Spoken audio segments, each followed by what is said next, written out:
Hey guys, welcome to Texas Truck Channel. We are at the North Texas Auto Show, and behind us we have the Ford Lightning. Thank goodness we get to touch it finally. Yes, indeed. And with us is Javon from Ford. He's going to help us out with a lot of the technical details. And tell us what we're working with here.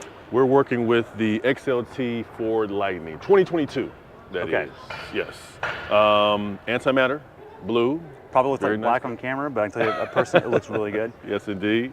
All-wheel drive as well. Okay, and so this is the base battery. This is the base battery. Yep. So y'all can play on building price. This is a mid-60s is where this is going to hang out roughly. at. Not the Lariat, not the big battery. First of all, I think it looks awesome. And I think the most important thing that is changing, when you look at the profile of a truck, you go, that's for hauling, that's for people, that's for engine. Not anymore. No. Now you look at profile, you've got the front. You got the front. Let's try to get the front. Let me go pop it for you. Okay. Now I do want to point out, this is an EV, but it is all-wheel drive. It still has tow hooks. Now they're not red, so we're not sure if they work. But look at that. Here is the front. You're not going to find this. In fact, even outside of EV trucks, EV hatchbacks don't always have a front. No. And this is a big deal. So I'm sure packaging was a problem. What are we? So we're working with here. This is a 400 pounds. It's able to hold 400 pounds, as you can see. It's indicated right there for you. Okay. Yep. Or 400 liters, is that what that is here? Yep, 400 liters, and then also with inside. Oh, you've got even more storage. Yeah, you have more storage as well. Okay. Yep, that you can go with. Very cool. And then your outlets here. What are these guys? So, 120 volt. Right here, you can actually plug in whatever you need to do. We call it now front gating, because you can't call it tailgating anymore. So whatever you need to do, it's all there for you. You have your anchors here as well, and then you also have strap downs.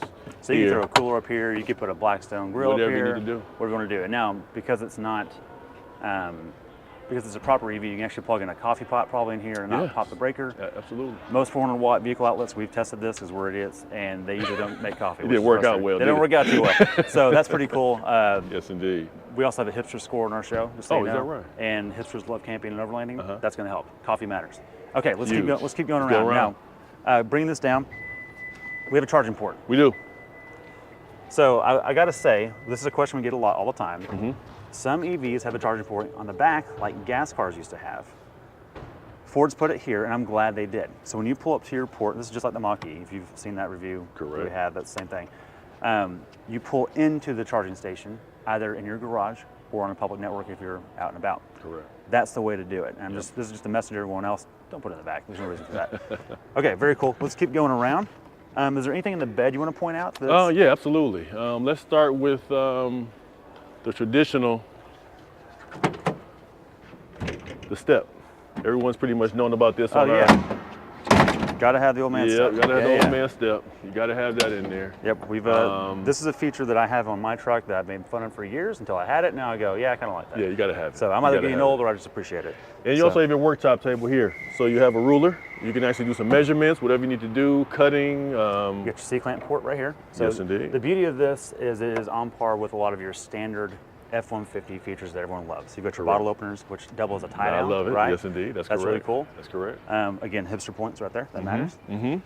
Traditional bed liner. So one of the themes with this truck is that it is continuously a truck first before it's an EV. And this is something that the Mach-E is good at too. It's a good vehicle, not an EV first. And that's what I like about this. I think a lot of people are going to appreciate as well. Absolutely. All right, so we do have something different mechanically with this. It is not a live axle. It's independent rear suspension.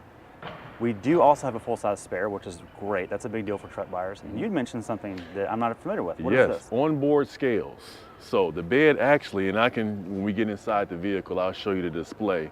The vehicle actually is a scale, the bed of it. So when you put your load back there, it actually lets you know exactly how much is weighing, and then it will take away from your actual mileage that you have left to go to your destination. So it's not only to tell you what you have in your capacity in terms of payload, it's affecting range. It takes range. That's actually really cool. It does. We've had some questions about that because obviously towing with EV is a big difference for range, just like a petroleum vehicle. Range anxiety.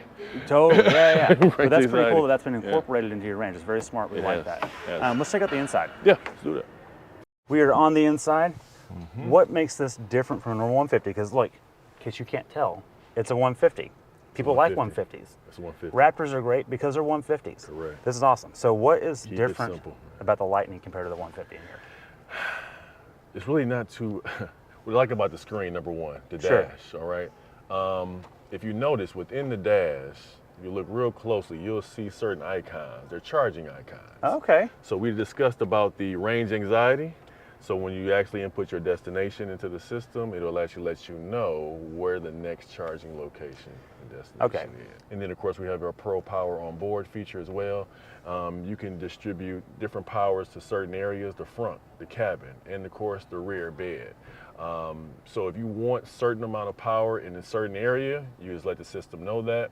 And then you can let it know to actually shut it down when it reaches a certain area. Okay. So you have enough power to get back home. So you can threshold it, so you're not stuck, Yes, so indeed. you're not You're not tailgating stuck. at the game and you run it all down. Right, Okay. correct. This is a very It's smart setup. For sure. And then let me see if I go back to onboard scales. So that's the feature with onboard scales right there. Okay. You can see exactly how much, and then you can back it out. You can go pounds, or So you can measure configure units it. as well. Okay. You can figure that how you see fit. You know. Very cool. So right now there's nothing in the bed, but that would Correct. go up if we had something in there. Absolutely. Okay, I'm Absolutely. assuming there's a ride height sensor that's driving that, but that's really cool that works. Yep. What I like about this as well, Ford has made this user-friendly, this technology, because it can be overwhelming to some people. Sure. Right? So what they do is, instead of you trying to read the most read book in the world, which is the owner's manual, you can just hit information key. It'll show you Tells you as you go. exactly what's So going it on. makes like it a user-friendly for tutorial. everyone. Yeah. Absolutely. So that's really cool. The locking diff is something that Ford has been very good about. Usually there's a knob you just pull out. This one's buried in the menu, but it's there. It's there. And it's nice to have that. Correct. That's really cool. Yeah, it's usually right here somewhere. Exactly, Correct. yeah. Okay, well, let's take it for a spin. Let's do it. All right, let's hit it. Yeah. And that is just shy of 40 miles an hour inside a building Inside very the quickly. building. That's really cool. Ooh, a little walk. There we go.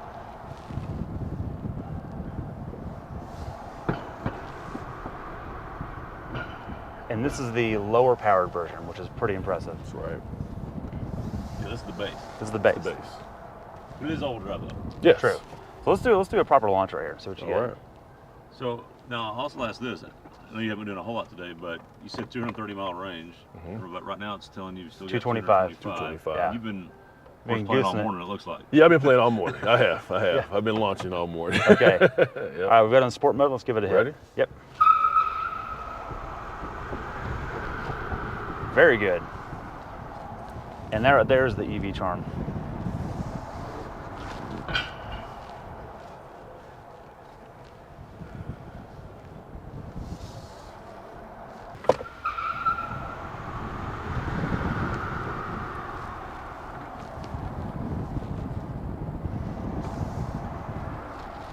A little bit of a tail wiggle there. A little something. Something. A little something. A little something. All right. All right, man. You got it. Javon, thank you. Anytime. It's been a pleasure. Thanks a lot, man. We're looking forward to this hitting the streets. For sure. It might be a while. There's high demand. But stay tuned if you want to see anything more on the Texas Truck channel about the Lightning. There's more to come.